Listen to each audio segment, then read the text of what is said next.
Hello and welcome to the B2Beast podcast, the best place to collect killer ideas for big business. And today we have got a beast in the building. She is a former marketing executive turned mastermind of personal branding. She's currently the CEO of Unicorn Brand Builders, where she helps entrepreneurs hit unicorn status by integrating their personal brand and business to scale. Ladies and gentlemen, please welcome Stefanie Couch. Hey everybody, thanks for having me, Travis. Thank you for sharing. It's like one step away from a WWE walkout song, so I'm pretty excited on it. We just need to get the song going. I'll let people do that on future seasons. They get to pick their walkout song. I like it. Amazing. Super grateful for you to share your time, your talent, your expertise with us here today. Where are you tuning in from? Well, today I'm actually in the Northeast Georgia mountains, so I'm visiting some family. This is where I'm originally from, about 2 hours north of Atlanta. So I'm up here in the mountains. Oh, I love it. What are you most grateful for right now in your life, your business, your entire world? What's top of mind? That's a really good question. I am grateful that I'm getting to do the thing that I love the most and being able to do it with my husband. We actually work together.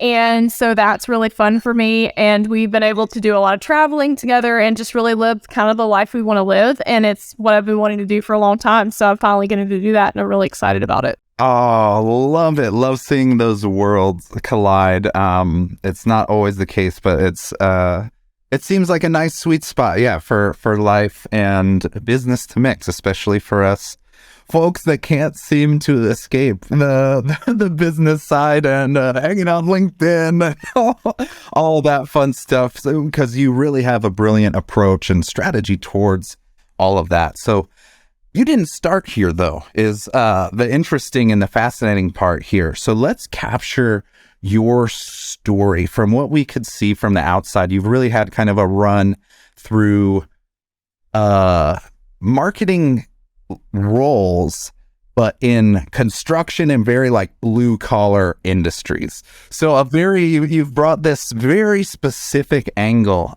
towards everything you do. I'd love to hear what is the origin, I guess, of what's your origin story, and what were kind of the pivot points that really started bringing you to where you're at today? Well, I was born into a family business, so I was really blessed to have a dad who was an entrepreneur. His dad was an entrepreneur, and we had a family-run lumberyard that I just loved from basically birth. I mean, I wanted to go to work with my dad all the time.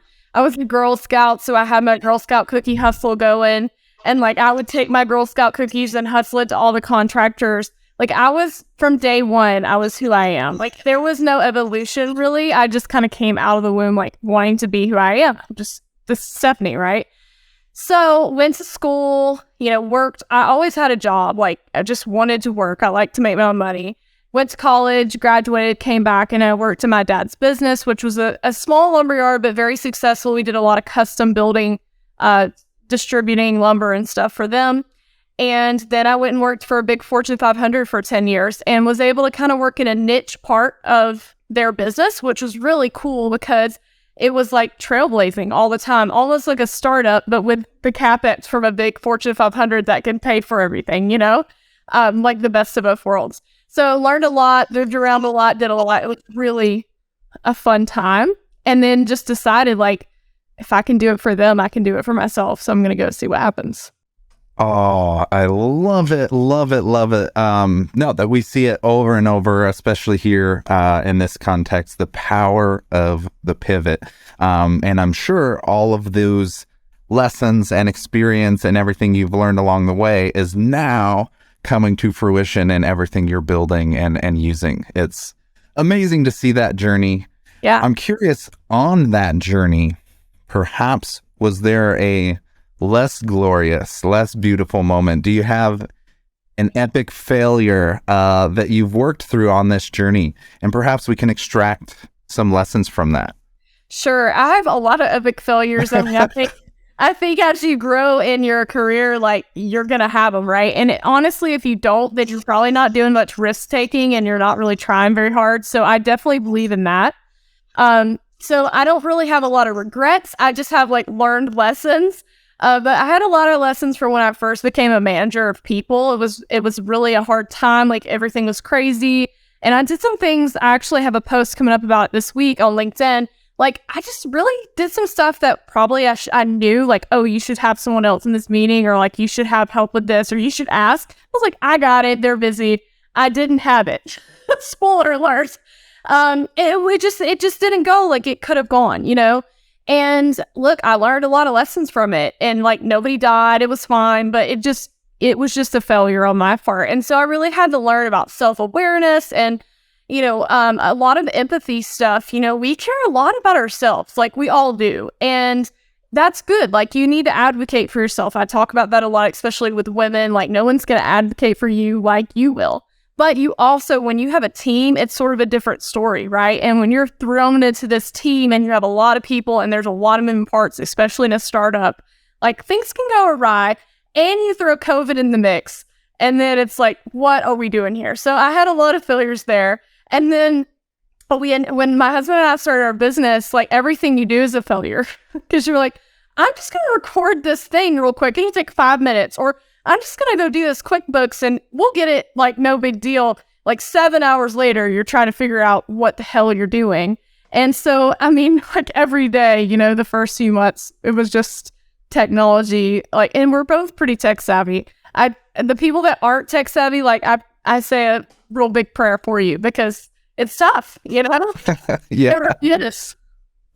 Oh, those are amazing. And you've brought up some interesting points to dive a little deeper in. The first one, in the context of when to ask for help, when to recognize that threshold. I think a lot of us, we teeter-totter on that spectrum of autonomy versus the other people that are truly just like so over dependent on like needing their hand held every step. Obviously, we want to find like a sweet spot. You don't want to struggle in the autonomy zone trying to take care of everything on your own. Yeah. So how do you navigate that threshold of what, now that you've kind of been through those experiences of where that threshold was like, nope, definitely should have asked for help or had somebody on board for that. How do we navigate that and essentially see, or what signals or thresholds should we be looking for? Well, one thing that I've really discovered that's helped me a lot and is also helping a lot of my clients is I'm a strengths development coach through Gallup now, and I do the Clifton Strengths Report with my clients. A lot of times they come up with, a lot of insights from that they didn't know about themselves. So I think the first thing is really knowing your own strengths, right? So if you know what you're exceptionally good at and what you really love and what you're doing well naturally, and you've also worked through experience to get better at that and have it be a strength, then you're probably going to need less help in those areas. It's not to say you don't need help or mentorship, but there are certain things that I'm just really good at. And there's certain things my husband is just really good at. And so same thing with you. We know what those things are, or we should know. And if we don't, then that's how that assessment kind of helps line that out. And then those things you lean into. And then you delegate the rest if you can. Now look, solopreneurship, entrepreneurship, when you start out, like, who are going to delegate it to? You can't afford to pay someone, right? So that's where you start to, like, as you grow, the things you hate the most that you're the worst at, delegate those first, And that's kind of how I've gone about it. And I tell a lot of my business coaching clients that same thing with branding and coaching. Look, if you have a really great business and you're trying to build your personal brand, but you are really bad at Canva and you hate content writing, and you have the money to outsource that, and what you will get from that is more than what you would pay the person to do it, why would you not outsource it? Now, you want it to still be you want it to still sound like your brand, but that can be done by a great marketer that understands you and knows who you are. That can be done. And you're still available for the content strategy. You're just not the one that's writing every word of copy. So I think that's one of the things that I've learned is, like, if it's not something that I really am great at, I'm going to try to delegate it and let someone else that is great at it do it. Boom. I love that. To be able to, explore it rationally. And it really comes down to self-awareness. Yeah. Just being able to really commit and understand with clarity and no ego, like, well, here's my threshold, not touching the website. Here you go. Versus the opposite of recognizing as a founder, as a leader, as a VP, there's not anybody else that you can rely on at a certain point. You just have to buck up and do it. So we're going to see that threshold, and both of them stem on self-awareness and just kill the ego. Yeah, and it's about time versus the value of money, right? Like, just because you can figure out how to do something doesn't mean you should. And also, this is something one of my former mentors taught me, and it stuck with me through the years. So she was very high in the company, and she had a team of people under her, and then they had a team under them. And she said, when I start to ask myself, like, here's a task, here's a, email, whatever it is that comes in, I say, what can only I do? And if only I can do it, then I keep it. And then the next layer down, I say, well, what can only my team do? And if they can do it, but I don't have to, but they have to, then I give it to them. And then if not, then it rolls to the next layer, so that these tasks they're important, but they're not like only you task. You're not, mucked up in those all day, because then you're doing stuff 9 to 5 and you're like, where did the day go? And she told me that. It was like, oh my goodness, I'm an idiot, because I've been spending my time trying to prove that I can do all these little tasks, which you can do, but it's a waste of your time because someone else can do them and they can't do the thing only you can do. So I thank her for that. She told me that like 5 years ago. And of all the things she ever told me, that like stuck really hard, like a post-it note on my forehead. So that's a great lesson, is what can only you do? No, and that becomes the seed of scalability for the rest of that all to start and getting those tiers and those rolls, boom, boom, boom. Yeah. So yeah, get it rolling, get the reps in, start ingraining that early as possible. Love that. Perhaps there's another exciting story to tap into in your adventure so far, even in the blue collar world, and now more so in the digital realm. What is the craziest or most creative way, perhaps, someone has earned your attention or business? It's a really good question. And if you don't have one yourself, you can, and you've seen one, we can back up on that as well. I'll give you an example of like the craziest thing that I've seen in marketing lately is liquid death water. Like, it's water in a can. Like, it's literally water. It's not sparkling or anything, I don't think. Maybe it is. I don't drink it. My husband does. And I'm like, what is that? Like, does it have something cool in it? And he's like, oh, it's just water. Water like we get for free out of the filtered thing in our house. And he's like, yeah, but it has a can with a skull. I'm like, oh my God, these people are geniuses. And why did I not think of this? Yeah. So it's really funny. I actually saw another post. I think it's either Serafina or Sugarfina gummy bears. You know what I'm talking about? They're like super high-end gummy bears. They have champagne flavored gummy bears. They have all this different stuff.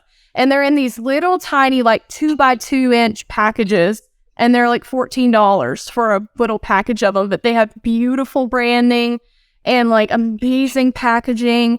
And I've bought them before. People pay all this money for them. They are good gummy bears, but they're gummy bears. They probably cost them like 2 cents to make the thing, 10 cents to make the packaging, and you're paying $14.99. So I guess the point of this, and this is a lesson that I've had a lot in my life, because I used to sell doors. Okay, so that was my background. I helped scale a door business for a distributor in the US. And you would think like a door is just a door, right? Nope, wrong answer. People come in every day and they want $10,000, $20,000 doors for their front door. And when someone wants something and they can afford it, it doesn't really matter what it costs if it's a good quality product and they want it. And that's a lesson that I learned, is never make yourself a commodity. Like, you got what they want and they will pay, because the value that you're giving them is still higher than what they're paying you. And so you don't ever want to be in the commodity market. I never wanted to sell commodities in the building materials market because of that. But you want to be the person that's on the high end scale that's giving a super awesome value to them. Amen to this one. I'm buzzing over here because I see it over and over. in some of our industries of even just agencies themselves. I just watch them and race to the bottom, trying to get more with the expectation more clients is better. With really, especially in B2B, and the higher ticket you go, you definitely want to be in that upper echelon of everything, because the middle, with your marketing, your pricing, everything, the middle is where you go to disappear. So then people, instead of trying to climb up and go against the grain, they race to the bottom, lowering prices, do another sale, another discount, a false scarcity post, and it just deteriorates that brand. So I love that you prioritize that focus on make sure you can be the premium option. Love it. Love it. And businesses that I coach, I want to feel that way too, because you have something that only you can offer as a person, and your business should be that way too. And even if you have a lot of competitors in the market that are doing something similar, you should still be able to differentiate. And that's just how you make a business that's scalable and sellable if you ever want to sell it, because you've got this process and this system that works, that is worth what they paid for. Love it. Love it. Well, this is a great transition into understanding your world, your secret sauce, your approach to things. I'd love to tap in to your day-to-day structure now. When you jump into a day of life and business, this whole adventure, what habit or task is non-negotiable? What's something that you just have to make sure happens every day? Or ideally every day. Most days in the morning I get up, I meditate, or I have an app that's a coaching thing called Positive Intelligence. It's pretty life-changing. And so I do that every day. It actually kind of retrains your brain neurons to work a different way. So when you have these sabotage moments in your life, that it basically gets you right back to the sage. Wow. Do you know it? Wow. Okay. Taking notes. Nope, but it's already half downloaded here on my phone. Oh, here we go. It's pretty cool. And then I also like several days a week go to the gym with my husband, and we spend time doing that. He's a personal trainer, so we go and do that together. It's sort of like a bonding, time together just in the morning. And then usually I have morning time, either some kind of networking or an event, or I'm doing like hard focus work. So that first 4 hours of my day, I really like to knock out the things that are non-negotiable tasks. And then the afternoon, I can catch up on other things. The morning is my best thinking time. So if I'm going to do something creative or do something really focused, I need to do it in the morning. Touche. Yeah, the energy tank drains very quickly. So in these habits and kind of your day-to-day structure, or even the business side when you're going to running things, what tool or applications or kind of tech stack do you roll with? What's your go-to have to have tool or app that you've used? Well, on the consulting side, when I'm doing big projects, especially when they have several people in the project that need deadlines and, hey, I'm waiting on you to do this thing and I need to be able to see it, I use Monday.com for that, for project management. That's worked really well for me. I actually used to use that in my corporate job, so I just kind of transitioned that over. And then I also use several tools for content creation, just as far as Restream, things like that. I also do all of my scheduling on LinkedIn natively, so I don't have to use anything for that. And then I use Hootsuite for my other social platforms. But those are really, I have a lot of different things. There's ClickFunnels, there's all this other stuff. But mostly I try to keep it simple. I feel like I already have too many tech tools, honestly. That's probably the most overwhelming part of entrepreneurship is, you go on LinkedIn and Justin Welch says use these 4 things, and then someone else is like, here's 40 things you need. And now you introduce AI, and it's like, well, you can use this, Jasper, ChatGPT, or now there's 50 different options every day. I literally see something every day, top 15 tools for AI that came out this week. And you're like, how the hell am I supposed to keep up with this? So I would say, this is what I tell my clients, pick 3 big rocks. In your business, pick 3 big rocks that you really want to focus on. And if one of them is social media, then you probably may need some tech stuff to do that. If one of them is like project management or CRM, you may need something for that. But don't get crazy because it will overwhelm you so fast when you're starting out. You'll spend 7 hours a day trying to figure out tech stuff and you're not generating revenue. And then you're like up the creek without a paddle. Dang, it's very, very easy to get pulled into every one of those tools as somebody who has explored possibly every free trial and demo of anything you can dabble into.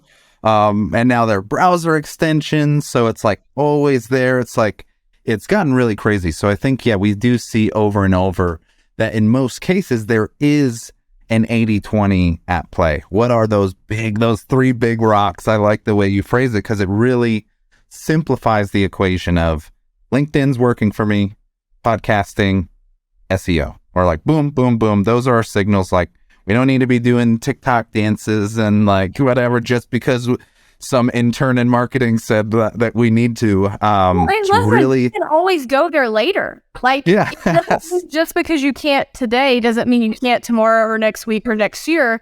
But it's just you got to get this like going in stage one before you can go do 50 other things. Exactly. No, I think finding those three big rocks and investing your efforts into the systems around that is really what's creates that scalability. And then at a certain degree, you don't have the same amount of energy and effort to get the same amount of results. And now that extra bandwidth, new channel, boom. But the people that, spread too thin, you just end up spinning your wheels. So I love channeling that focus is so powerful. So let's twist the narrative towards your specific approach. Let's boil it down to all this history. You've got all this digital exploration that you're clearly rocking and rolling. I see on LinkedIn like every freaking day. So I would love to hear what is your specific process or strategy for success in personal branding? So the first number one thing is to be yourself and not try to be copycat of someone else because their thing worked for them. So, when I first read Alex Hormozi's book, I was $100 million offer. So it's like, this cat is a freaking genius. I mean, he is. I love Layla. Bucket list, want to be friends with both of them because, me and my husband are power couple number 2.0. Yes, so love it. I would love to, emulate some of the things he does because he is a genius. But I'm not going to make videos in jorts and Crocs with a nose strip on because that's not who I am. It rocks for Alex, but it's not me, right? So you got to do your thing. I've always been kind of a weirdo because I was a woman that was young and blonde and wears pearls and likes to dress, in floral print dresses. And I was in the lumber industry my whole life. So I never really fit in. And even in high school, I always was just like, I'm going to do what I want and wear what I want and it's who I am. So I never really had the, what do I do? I just was going to show up as me. But that is not always so easy, right? Because if showing up as you doesn't work the first few times and you're like, well, maybe I should show up as me minus this or plus this or whatever it is. So the number one lesson I would say is like, figure out who you are and why you're doing what you're doing. And then you need to lean into that. And don't try to get 1 million views or 1 million likes or try to talk to every single person because they are not always going to like you. And going viral actually doesn't do a whole lot for your business. It doesn't convert. I mean, it's cool and it feels really awesome to be able to say I had 1 million views in this post, but I mean, how many sales did you get from it? Because that's what matters. Or how many relationships did you form from it? Or whatever the metric is that you're measuring, probably all of those. So be yourself, use your strengths, and talk like you talk to your friends or like you're talking on any conversation. That's what people resonate with. They want you to be real. They want you to be who you are, and they are going to find you if you're for them. And know that everyone is not going to like you. And also know you're going to get some weird-ass comments, like really weird. The first month I was posting hardcore on LinkedIn, I was just like, I cannot believe they think this is tender. And I'm married, and I posted about being married. So it's like, you guys are not getting the memo here, but then I started thinking, I wonder how many times this works. Like, do you ever send a message on LinkedIn that's like, you're so hot, I want to marry you, blah, blah, blah, blah, blah. And you're like, oh my God, you're it. You're it. I've been waiting on you to send me this message. Here we go. Let's get married. Even though I'm married, I've just been, you're out. This cat just LinkedIn messaged me with a 2-sentence message proposing, and I'm all in. I don't know, maybe it works. I mean, it must work with someone. Like, it's just a numbers game, bro. It has to be. Like, but the biggest part is just be yourself. And it's a long game. Like, you're not going to do it in a month. You're not going to do it in a week. You know, one post a week is not going to do it. You got to be consistent with anything in life. And that's the problem, is we're all super impatient. Like, I'm the most impatient person ever. Some of my strengths, like I have activator in my strengths, which is like a get it started, go get it, fire, energy bunny person. And if it doesn't happen quick enough, we're like, hey, it's been 36 minutes. Why are we waiting on this? You know? So you got to get past that. You got to be able to say, I need to post every day for a year. And then if it doesn't work, then come talk to me. Amen. No, we see it over and over that consistency is the keystone in a lot of these content strategies. Or even, when it comes to figuring out your brand, your style, your format, just even the types of content is a huge piece for people to really pay attention to and not do the copycat thing of, oh, I saw this format, I need to do the same. It's very much finding your own style, your own fashion, your own version that you can wear authentically. And you have a unique approach in blending business with the personal brand, which often has been, for a lot of folks, especially the older corporate, like suit and tie folks, like that is giving a lot of people anxiety of what my personal brand is over here, my personal life's over here, and my business stuff is over here. But you've really found a sweet spot, and again, approaching it authentically, of we're approaching a new world where that really is often becoming a merged life in many cases. That's going to be the next, like, Apple stock. You either buy it or you regret it later, right? And that's the thing, is these corporate C-suite and up, they're scared to death of it. And I know this because I've talked to a lot of them about it, and they're like, I'm not posting that on LinkedIn. Like, I'll lurk and I'll maybe like something, maybe if it's got my company logo on it, but that's it, right? And they're on LinkedIn all the time. Like, that's the funniest part, is like, you can see like they're on, you know? But the cool part about it is that, number one, you don't have to share everything. Like, you don't have to share all of your personal details. Doesn't mean personal branding is like you share everything, a reality show that's actually unscripted. Like, this is not Vanderpump Rules here, or, you know, whatever, Housewives of Dallas. You can show what you want. And if you're having a really bad day and you don't feel like posting, just don't post. Or maybe post like something, hey, everything's not always sunshine and rainbows, because people actually want to see that you're a real human. Like, I have really bad days, and there's some days I'm like, why am I doing this? I had a real job at corporate, a salary that came in no matter what, and I'm having a rough day, and it could have been easier to stay there. And then the next day I'm like, nope, I'm good. I'm doing what I'm supposed to be doing. But I like to try to share that everything is not always like kittens and unicorns. Sometimes it's like, oh my gosh, this is a tough day. It's just real life. So if C-suite executives, if you look at the numbers on their personal pages, people like Gary Vee, or people, you know, all these different people that post, they have so much more following on their personal page than on their actual corporate pages. And I believe that's only going to continue. It's literally free marketing for your company. And it helps people resonate with who you are as a person at a company. And also, it just shows a little more of you, that you're not some stiff, you know, C-suite executive that doesn't have a heart, that never cares about any of their people. You can post real stuff. Yes. No, I think that's a really realistic approach, instead of just being, there are a lot of people that are just like, let's all go all in, share it all. Like, and then you do have the opposite. There is people making note of your branding, or you posting your macaroni and cheese at 11 a.m. Like, yeah, okay, maybe there's not a threshold there, but having a content strategy behind it and selective authenticity. So you're always your authentic self, but what I'm kind of seeing visually is you're just choosing what pieces and what parts to show. You're not creating a facade. It's not a character. It's not anything fake, but you do have full control over what people see and don't see. So I love that approach of keep it authentic at the core, and you don't have to pull the whole curtain back and show everything. Just choose those pieces. Yeah, exactly. Turn off the lens, have your bad day or talk about your bad day. That's up to you. And also start small. Like you can just start small. You can do 1 or 2 posts a week about more business stuff, and then you can go into talking about something else if you want. It is. No, it really is a recipe for success that does require some strategy that I hope folks start to at least dip their toe in getting that consistency, because it isn't going to be an overnight thing. But you do have to get the rhythm going, get the reps going.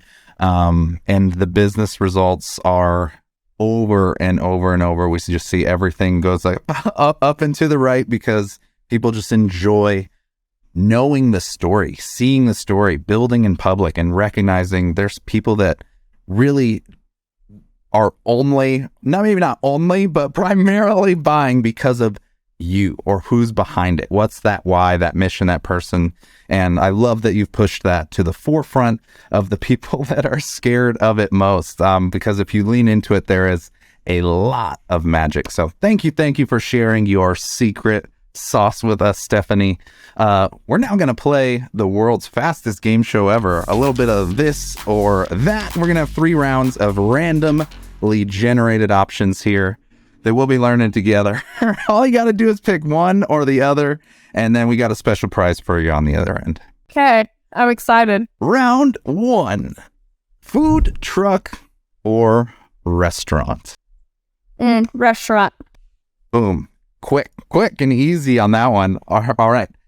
Halloween or Christmas? Halloween, because my husband's favorite holiday and he gets so much joy out of it. And so just seeing him love it so much, I like Halloween. That is the most selfless answer I think we've heard on this game show.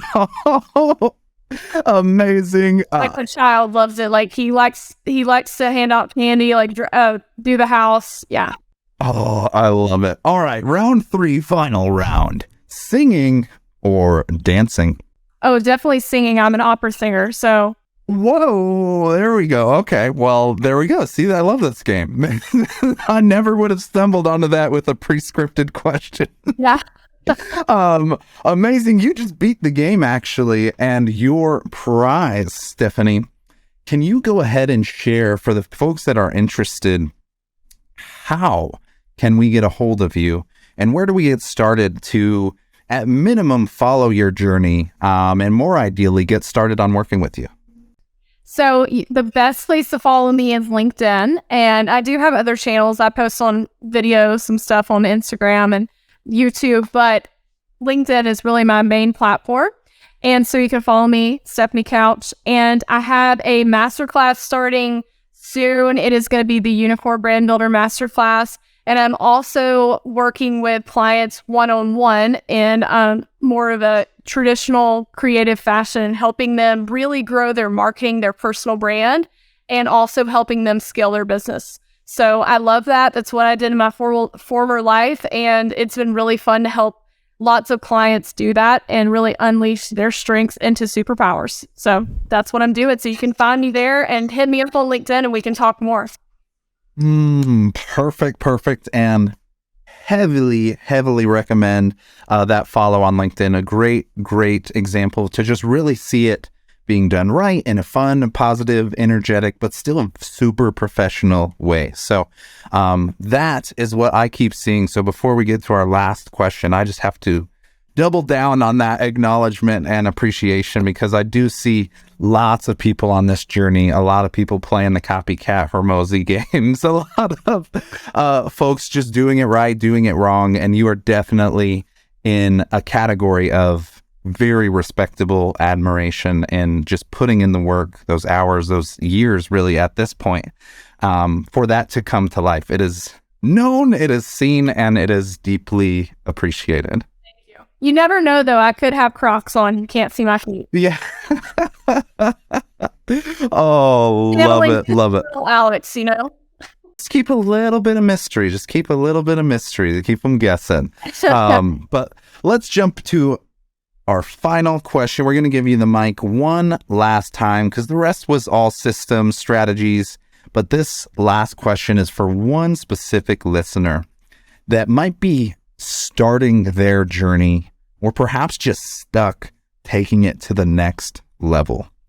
What advice or motivation can you share to send them into beast mode? All right, I'm going to give you 3 fun, get it done facts right now. So number 1, make your difference your differentiator. So whatever it is about you, that's the weird thing, the cool thing that's different than everybody else, lean in fully to that. So I'm a blonde from the construction world that sings opera. I'm leaned in fully. That's me. So whatever you got that you're like, that thing is that differentiator, lean into that.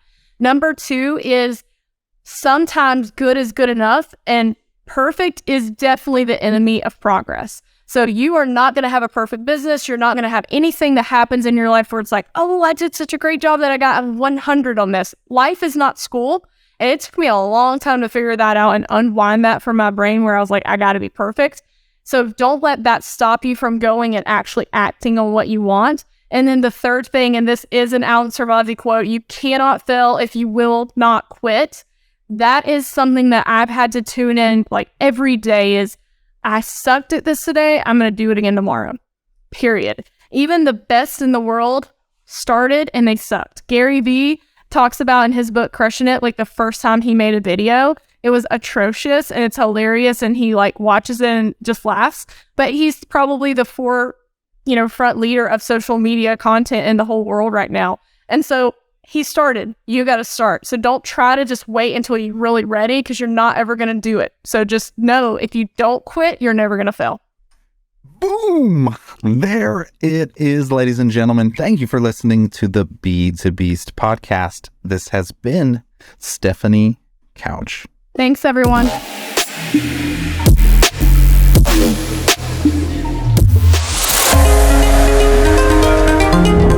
You're a beast.